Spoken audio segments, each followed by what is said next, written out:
Hello there, and welcome to the How to Market Your Horse Business podcast. I'm so glad you're joining me here today. Just in case we're new friends, I will briefly share about myself, and then I want to introduce you to a new friend here on the podcast today. But first, just briefly, my name, as I said, is Denise Alvarez, and my business, Storm Lily Marketing, is where I get to work one-on-one with horse business owners like you to turn your website visitors into your customers. I do that through coaching, as well as website design and content, email marketing strategy, and Social Stripe, my monthly coaching program. I do each of these things because I want to help you be out doing what you love to do, right? I know that marketing is not everybody's favorite thing, or maybe you do enjoy it, but you just need a little bit more information and a little bit of someone telling you what you need to do, right? So here on the podcast, you will find a mix of step-by-step strategies and basic how-tos to help you not only see what's possible for your business, but also to guide you through that process and help you to make it happen. And so today, one of the ways we are doing that is through an interview with my new friend, Alexa Major Wilcox. I know that you are going to love hearing from her. Now, if you did not listen to last week's episode, number 81, be sure to do that as well, because Alexa manages marketing for Mike Major, who was on the podcast last week. So if you have not listened to that, be sure and do. But Alexa is actually Mike's daughter, and I had the pleasure of meeting her in person at Road to the Horse. And so when we chatted and she said that her dad could be on the podcast, I said, I would actually love to have you both if you'd be willing. I know it's a big ask, but I think it's so beneficial to hear from the horse person, so to speak, right? The person that's out doing the training, doing the one-on-one time, and maybe is not super into doing the marketing. And then the person that's doing the marketing, right? And how they ask those questions, how she helps her dad to figure out one of the questions that I'm going to share with you that she says, it's so brilliant. When they were trying to really figure out his brand before they went to Road to the Horse, right? And make sure they were on par with who they wanted to be and who he wanted to be and what they wanted to be doing. The question that she asked was, how can you be true to Mike Major and still make this function as a business so you can keep doing what you want to do? And maybe she didn't ask it that way with him, but that's how she worded it. You'll hear her talk about that in the interview. And I want you to ask yourself that question as well as you are listening. How can you be true to you and build a business that's true to you and who you are and allows you to do what you enjoy doing, but still make it function as a business, a profitable business, so that you can keep doing what it is that you enjoy doing, right? I thought it was such a brilliant question. And not only that, but Alexa is going to share some of the specific ways that they arrived at their answers at Mike Major Horsemanship and some ways that you can arrive at your own answers as well. Because my goal is to help you also build a business that's true to who you are. And so I think through this interview with Alexa, you're going to have so many great takeaways. Now, one of the things that she does talk about is setting goals. And so I want to make sure that you know that I do have a free goals checklist that is available to anybody and everybody that's listening right now. I will put it in the show notes, which will be stormlily.com/82. But you can also head directly to stormlily.com/goals, and you can get that goal setting cheat sheet right there for you. So again, it's stormlily.com/goals. I'll make sure that that is in the link or in the show notes for you as a link as well. But I wanted to just make sure you know that's available because you will hear Alexa talk about goals. And as you're thinking about that, I wanted to make sure you know that there's a free cheat sheet available to you. So without any further ado, I cannot wait for you to meet Alexa. So let's jump on into the interview. Alexa, thank you so much for joining me here on the podcast. I'm truly so grateful for your gift of time today. Thank you for having me. I'm excited to be here. You bet. Well, as I introduced you briefly before this segment that I'm putting in on the podcast, I just shared a little bit about how we connected, but I haven't shared in depth because I don't really know as much in depth. So I would love for you to share a little bit about your personal background. Of course, we know that you're Mike Major's daughter, and this interview is publishing the week after my interview with him. But let's talk about you personally and your background and experience, both business and equine. Yeah, definitely. I grew up in Fowler, Colorado, a small agricultural town in southeastern Colorado, and was heavily involved in 4-H and FFA. And that led me to pursue a degree of agricultural communications from Texas Tech University, where I graduated in 2016. So while I was there, I really thought that I would be working in marketing and promotion for rodeo or Western industry companies after graduation, and I found myself interning at Rodeo Austin as well as San Antonio Livestock Show and Rodeo during my time in college. Once I got to that point of graduation, trying to decide really what I was going to do with my life, I just found that I wasn't done learning. And so I found myself at the Masters of International Agriculture program at Oklahoma State. And that kind of took my life for a wild ride. And I really just took an interest in international agriculture, specifically in Africa and the people there and how they contribute to agriculture industry, and found myself writing a thesis on women's empowerment through agriculture with an organization called Field of Hope. Once I completed my internship in that thesis, I ended up taking a position full-time as a program manager at Field of Hope, and now am the executive director of the nonprofit. So I found myself wearing a lot of hats.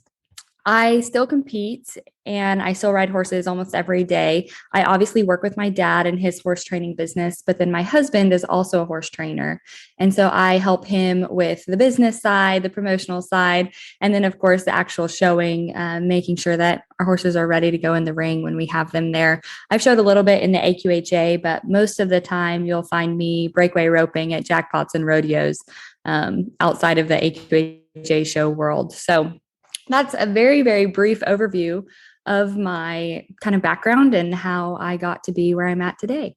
Awesome. I appreciate you sharing that. And I actually had forgotten when I was writing my notes, your husband was the pen wrangler for your dad, right? That's correct. Yes. That's cool. I had forgotten that. And so you have your hands in a lot of things, of course, which I know many of my listeners will identify with, where you wear a lot of hats at your day job and then with your dad's business and your husband's business as well. So I know that therefore you have a lot of experience and things that I know that are going to be super helpful to share today with my listeners. So as I had visited with your dad, we talked about how a lot of horse business owners start out in business, not really meaning to start a business, right? They really just want to work with horses for a living and make their money doing that. And then all of a sudden that turns into a business. Now, I'd be curious because you, of course, can now speak from the side of watching your husband grow a business and your dad and watching many others just in your overall involvement. But I would love for you to speak about what you've maybe seen and experienced with your involvement in the industry. Yeah, I think you hit the nail on the head. So many people start with their passion first, right? And the business comes later. And then they find themselves just trying to navigate all the unknowns of a business on top of their passion. And so I think that it really requires a lot of intentionality. For me personally, I have a full-time job. So my side of the horse interest, if you will, or horse involvement doesn't necessarily need to be ran as a business. Of course, we all want to break even or make some money. But really it comes from just my passion and wanting to be involved and having this as a hobby. Whereas my husband's side really comes from the business, and this is, how he makes his living. I think it requires us both to be really intentional. It requires intentional conversations. And so I think that I guess my number one recommendation for most people, and I even talk with my friends about this, is, are you doing this to have a business, or are you doing this, to enjoy and have fulfillment in your life? And I think that kind of that one question really helps you start from scratch and really establish which direction to go. Because of social media and because so many people have successful horse businesses, I feel like sometimes we almost err in the side of business where we think we should monetize, what we're doing in our spare time, or monetize what we're doing with our horses just because everyone else is. And I think that for a lot of people, if you step back and just recognize, okay, I don't have to, this doesn't have to be a profitable business, you can find yourself enjoying it a lot more. And you can kind of give yourself that joy back. On the same side of that coin, or on the other side of that coin, though, you find that there is an opportunity for great business here if you're intentional about that business. And so I think, the horse world thankfully is so flexible and it meets everyone at different levels. There's so many opportunities for you, no matter your level of commitment or your level of skill. And so I think just really being true to yourself and recognizing what your goals are, whether that be business oriented or not, really helps everyone be successful kind of in their own lane, if you will. Oh, that's so true and so, so good that I actually have a different podcast episode that I will make sure and link to in the show notes, where a few weeks ago we talked about that idea of, are you doing it for fun? Is it a hobby or is it a business? But like you said, it requires actually sitting down and making that decision. And then you can decide, okay, no, this is just a hobby. I'm going to do it for fun. And like you said, then it puts the joy back into it. But on the other side, if you're trying to run it as a business, but you're treating it as a hobby, then you're certainly going to have a hard time building up a profitable business that way. Definitely. You know, I work for a nonprofit, and it's so easy for everyone to say, oh, you're a nonprofit, you don't need to worry about kind of those business things. And that's so not true. My board of directors would tell you all the time, I'm saying, okay, we need to operate as a for-profit business, even though we're just reallocating our profits in a different way. You know, we still need to function at a high level. And the same thing for your horse business. It's no different than your construction business or your accounting firm. You know, it's a business and it still should be operated as such. And so often the relationships that we build, you know, my dad talked about his clients being family. So often those relationships can kind of get a little muddy when you try to put them into a business perspective, but it really is the most important thing to do to keep your family, you know, yourself, everybody on the right path, and making sure that you're profitable, which is every business's goal, but also that you are enjoying it and able to get the return on the investments that you're making in both time and money. Yeah, absolutely. Such good points. Well, I'd love to dive in a little bit into your particular involvement with your dad at Mike Major Horsemanship. And of course, he's been doing it for quite a while, right? So marketing has looked different for his business over the years, I am sure. But as you have stepped into the role of handling his marketing in the past few years or months, you can correct me and tell me exactly how long you've been doing it. But I would love for you to walk us through some of the things that you have been intentional to do in order to get things in order there from a business or marketing perspective. Yeah, definitely. Yes, Dad has definitely been doing this way longer than I've been alive. And so it's been really fun for me. And I think I underestimated the influence it had on me throughout my whole life, just seeing the different iterations of his business and the things he's been able to accomplish and do and see through his business.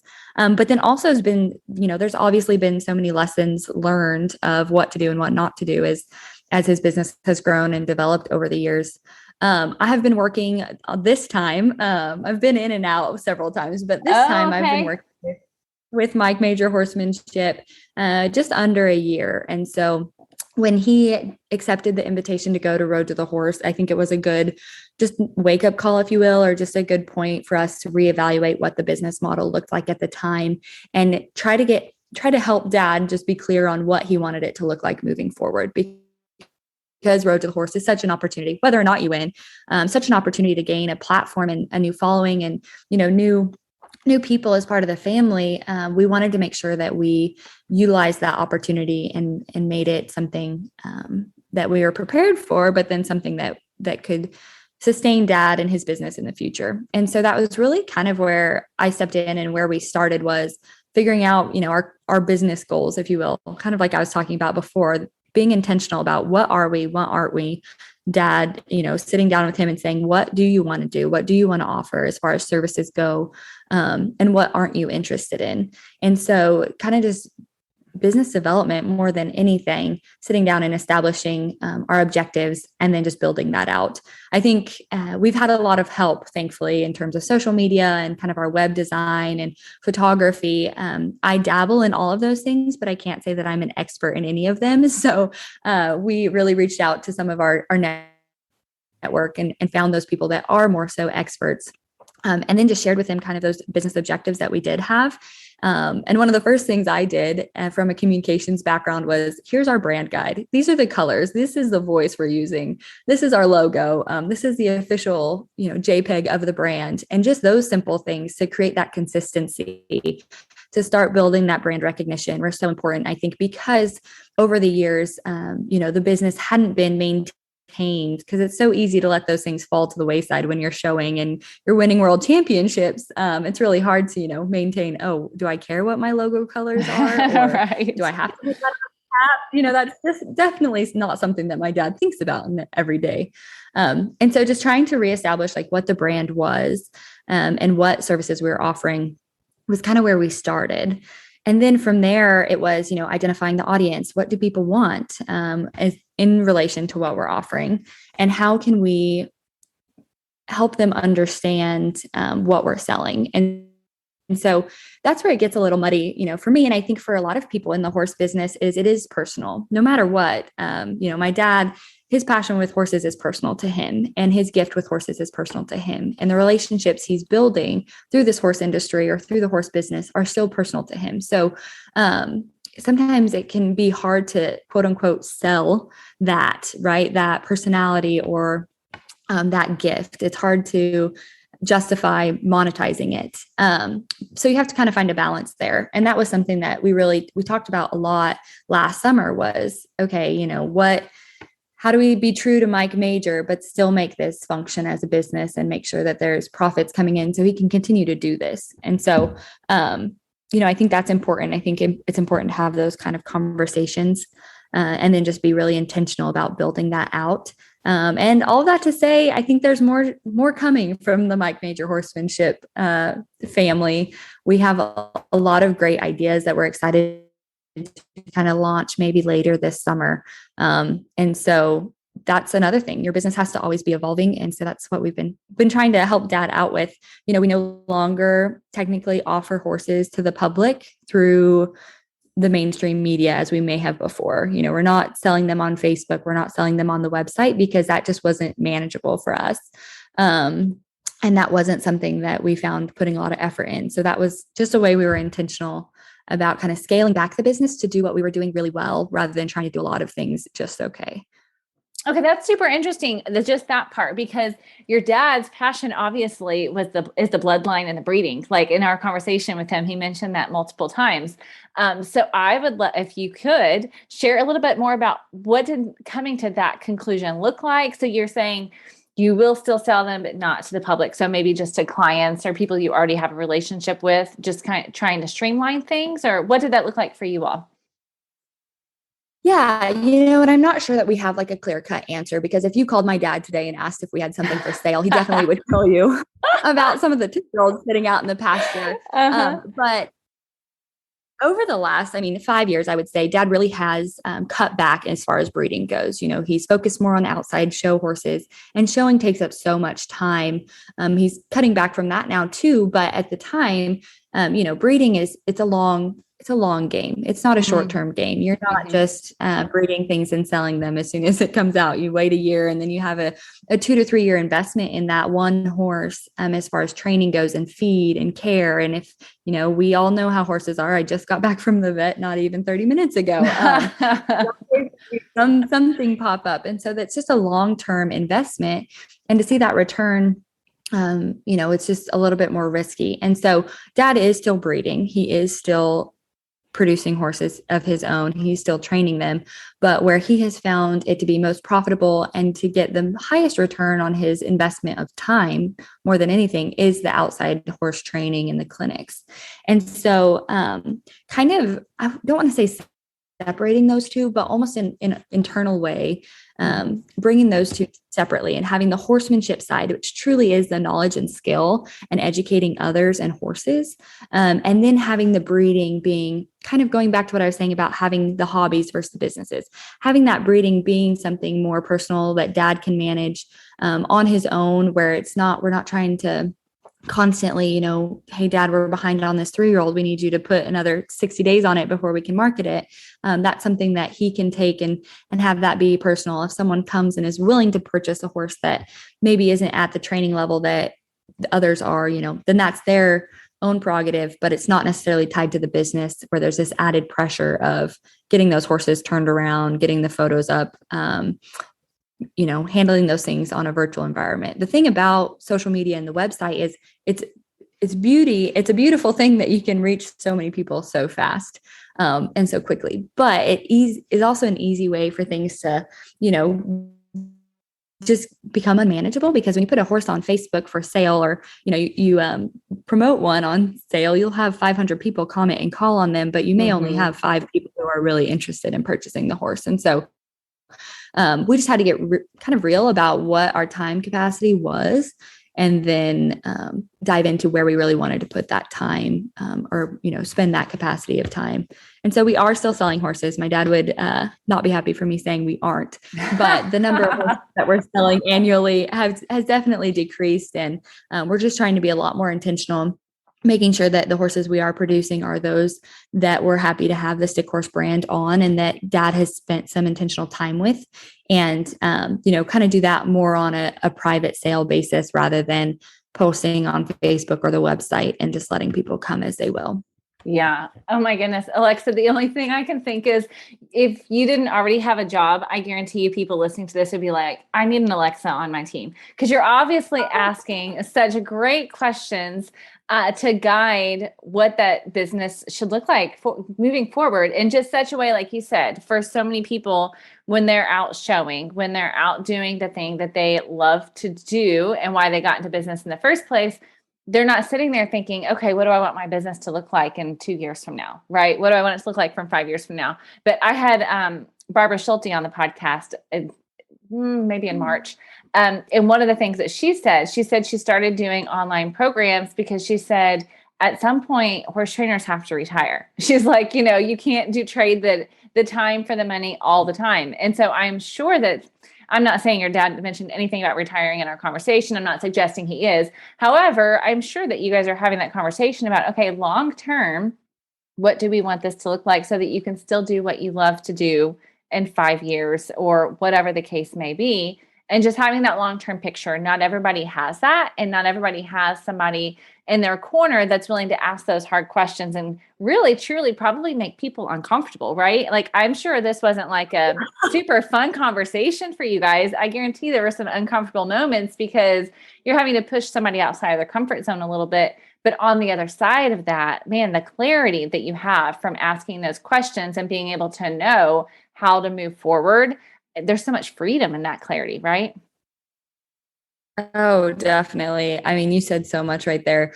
Like you said, Dad is nowhere near to retiring. I firmly believe that he'll be on the back of the horse till his last day, but it is something, especially as his daughter, we're thinking of the next steps. We want to give him that freedom. If he wants to go travel the world, we want him to be able to do that in a manageable way, that he's not feeling guilty because there's horses sitting in a stall at home that aren't being ridden. And so finding that freedom in the business, which is so hard to do from a horse trainer's perspective, I have a really unique perspective because here I am with my husband and we're kind of in the trenches of getting our business off the ground. And then here I am with my dad, and he's been there and he's done it. And, 9 times out of 10, he's probably won it. And so seeing him try to find the next stage of the business has been really interesting. And it's something we want to help him find. And so I do think that I'm a big goals person, no matter what. If you've ever talked to me for very long, I love it.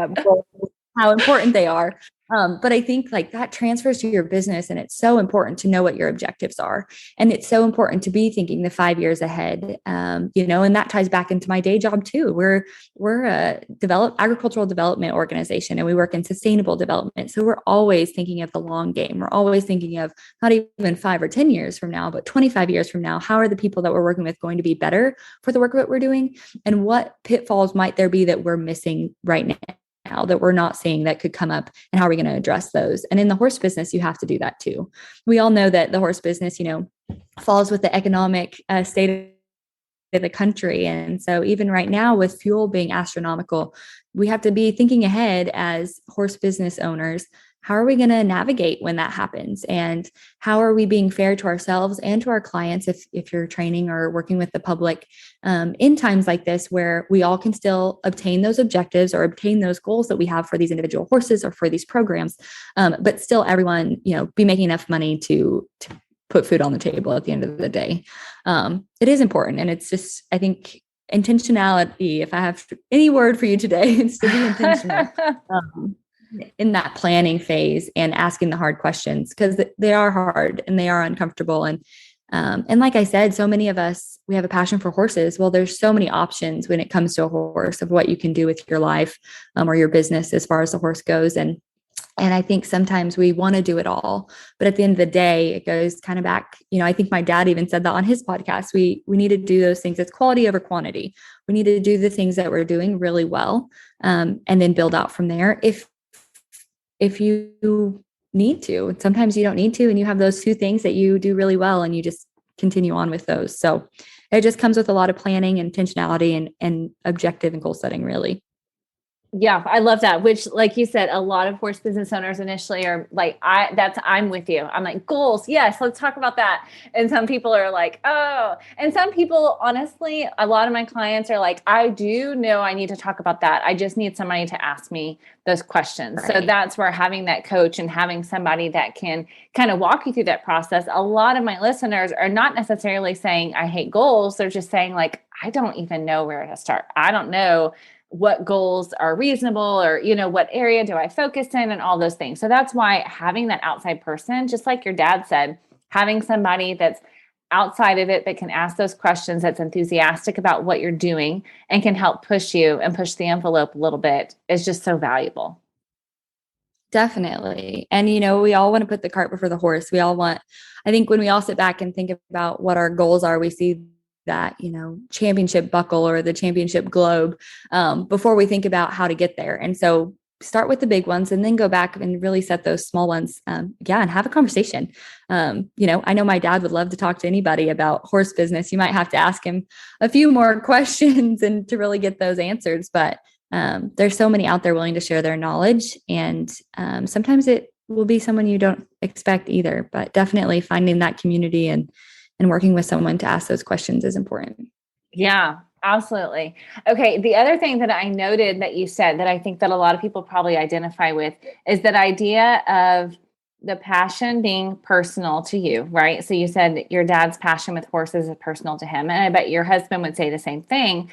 But at the same time, sometimes they have a hard time justifying monetizing that, right? And figuring out pricing and all of those things. For people that are having a hard time justifying monetizing their hobby to build a business, what would you say to that? I would say two things. The first one is it has to be a business, and no business is viable if it's not profitable. And so you're talking about those 3-year gains, or I took an entrepreneurship class when I was in grad school, and they always talked about your first 3 years. Yeah, you'd probably be in the red, but those next 3 years, you better be in the black. And so you have to think profitability, because that's the only way you're going to be able to continue doing what you're doing. Yes, we're all passionate about horses. Yes, most of us are very passionate about helping others. But if you're not making money to sustain yourself, you're not going to be around to sustain and help others and horses along the way. So it's all about that sustainability factor. And, profitability provides that sustainability for your business and for yourself. And so even though it does feel selfish, I mean, my dad still to this day struggles with it. When he had somebody over for lessons just a few weeks ago, I was working while they were here. And I said, Dad, if I have to go and be the one to ask them to pay for their time, come and get me and I will get off my call and I will come do it. But you have to be paid for your investment, because not only are you, and I think that's where a lot of people in this industry can kind of get confused too. You just want them to pay you for that hour that they're there, or you just want them to pay for the training that they got. But they need to pay for that. They also need to pay for the investment, pay you back for the investment you've made in the education you've received in, horse trainers have medical bills. And so you have to make sure that the investment in your body that you've received, the investment in your equipment, your saddles, your tack, and then of course the investment in feed. And so you have to make sure that you're charging to cover all of those investments that you've already made. And that's hard. But honestly, put it down on paper and work it out, and if you are just charging your clients 15% of that over a course of a year, then if you have however many clients it takes to make up that 100%, then that's what you need to do. Because if it all comes back to that statement, if you aren't profitable, you're not sustainable. And for you to obtain the objectives of helping others and helping horses, you have to be sustainable. And so it's kind of this mindset shift. And honestly, I feel a lot better about going somewhere and paying someone for the knowledge that they may share with me than I do about going somewhere and not paying them, because I want to know that I can go back later. Right. And so I'd much rather pay them for that knowledge up front, and then go back and pay them again, knowing that they'll be there rather than them helping me for free that day. And then knowing that in 5 months, they might not be there when I have another question or problem because I didn't pay for them the first time. So I think you'll find a lot of grace amongst the community to pay you what you're worth. And then the second thing I would say is opportunity cost. And this is something my husband probably would roll my eyes if he heard me talking about it, because I am always talking to him about it, is the opportunity cost. So say yes, like we just have opportunity costs everywhere. So while it may take you just an hour for you to give that lesson, that's an hour that you aren't spending on horseback. That's an hour that you're not, cleaning those stalls, or it's an hour that you're not going to the grocery store. There's an opportunity cost there for that hour of time. And so you have to figure out a way to monetize your time. And I think that's the number one issue with horse trainers across the globe, are monetizing their time. Because my husband and I have this conversation too, is, well, I made good money, on selling this horse after I've had it for so long. Okay. Yeah, you did. If we're just doing the cost of the horse, when he got here and the cost when he left, but how many hours did you spend making that horse that much better? And did you truly make money if we were to put a $60 an hour, and I'm not saying that's what we do, but for example, a $60 an hour fee on that, did you monetize and did you make money using that kind of figure? And so monetizing that time is important. And of course, things, one day dad may get on Spotlight, Yellow House Canyon, and it may take 15 minutes to get to where he wants that horse to be at the end of the day. And the next day it may take 2 hours. Like, that is hard to do when you're talking about horses. So I think it's a lot easier when you go into more of those people to people interactions, but you do have to figure out that time monetization and the opportunity cost, because whenever you spend time on anything, there's something else you could have spent time on, especially in the horse world. There's always something to do. And so if we're spending time in one way, we need to be sure that we're covering the cost that it took, when it took us away from those other things that we could have been doing during that time. So I don't know if that's really clear, but I really do just encourage people to don't forget this is a business first. If that's the route you take, if you truly want to, do this for a living, don't forget that you have to do it for a living and be making money so that you can continue to do it and continue to make that living. Otherwise, it is going to turn into something where you have a day job and this is a hobby on the side, because you can't, it's not sustainable to do it otherwise. That's so golden. Thank you, Alexa. You just took it and run with it. And there's so much goodness there. Even just that idea of monetizing your time, which, like you said, that's not easy to do, for sure, especially for service-based providers, putting a value on that. But if you don't figure out what that's going to be for you, then yeah, it'll be detrimental to your business in the long term. And then for a lot of people, it's that then realizing, how do you articulate that value to the public so that they understand why you charge the prices you charge, right? It's the reason that a trained horse costs less or costs more than a horse at the sale barn. You know what I mean? Like, because of the time that has been put into it. Yes, breeding and all those things too. But still, when you have a trainer that's putting that time into a horse, that increases the value of it for a reason, because that time is worth something. So that's golden. I appreciate that. Definitely. Yeah, no, thank you. You said something there that really resonated with me about communicating then your justification for your pricing to the community, or to the people you're working with. And that part is so important. I think transparency really is valued among the Western industry or the horse industry as a whole. And so, yeah, charge what you're worth, make sure you're monetizing that time, but then be transparent about it. 9 times out of 10, when we sit down with a client and show them these are our costs on our side, and this is why we are, charging what we're charging, they totally understand. But so many times people just want to say, well, that's just my cost, or that's just what I charge. If you don't like it, go somewhere else. And really, you're doing a disservice to not only yourself when you do that, but you're doing a disservice to the community of trainers out there, because so many of the people who are involved in the horse industry don't have the experience or, the education of what it really does cost to be a horse trainer, or, what investments you are making on the backside. And so when we can sit down with them and just be transparent about what costs are involved, most people are going to totally understand your cost bracket and your prices, and they're going to be more than happy to pay you for the investments that you've made. And so you're right, you hit the nail on the head again, just communicating why you're charging what you're charging and being fully transparent about that really does make that monetization of time and asking people to pay those prices a little bit easier. Yeah, that's good. That's really good insight. Okay, you have shared so much good information and great questions for my listeners to be asking themselves, and I so appreciate it. So before we close out, I always just like to give an open floor and just ask if there's anything else that you feel like my listeners should know about how they can intentionally be marketing and building their horse businesses. Yeah, be genuine to you, figure out what your brand is. And that goes beyond the logo and the colors, but truly, what the values of your brand are. And don't be afraid to market those and monetize all of those assets that you're bringing to the table as far as the horse business goes or your specific business goes. Be genuine, be transparent, and be intentional. Make sure you're planning for those next 3 to 5 years and go have fun. Do what we love to do and enjoy it.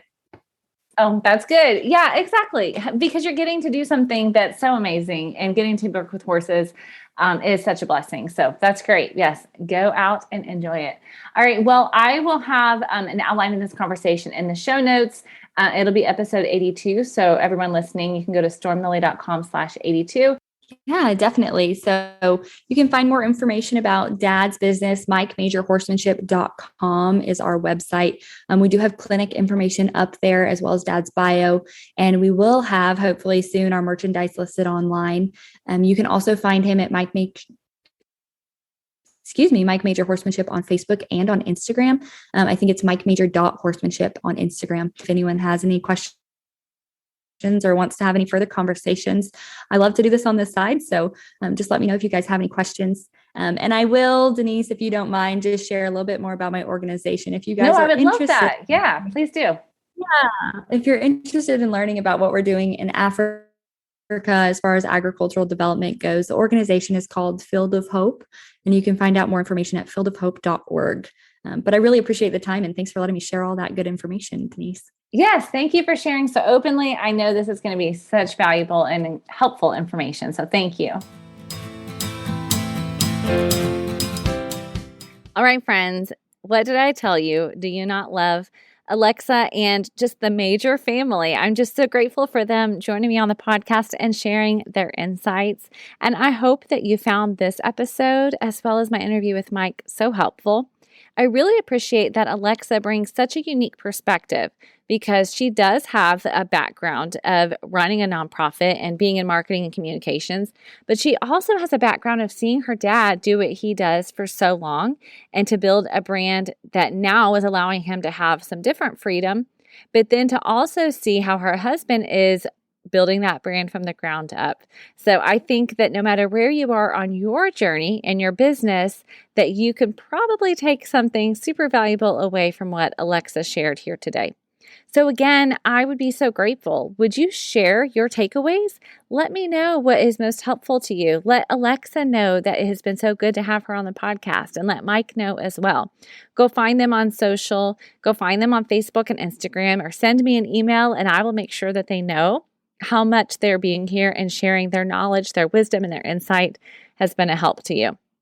Now, again, if you have not yet grabbed your free goal cheat sheet, then I would invite you to do that. You can go to stormlily.com/goals. But as Alexa was talking, I could not help but think about the idea of her saying the key word is intentionality, right? And when you do that, then you're going to experience so much more success because you're making intentional choices, just like Mike talked about. And part of that intentionality is knowing the direction you're going, and goals is definitely one way to help you do that. So stormlily.com/goals. I will have that in the show notes, which will be stormlily.com/82. All right, again, I'm so grateful for you being here. If you have found this helpful, would you go ahead and subscribe to the podcast so that you know every week when there's a new episode? And then would you share it with a friend? Let others know that this is here as a tool and a free resource that's available for anybody who might need it. And again, thank you for being here. I'll see you again next week with a brand new topic. And until then, have an awesome day.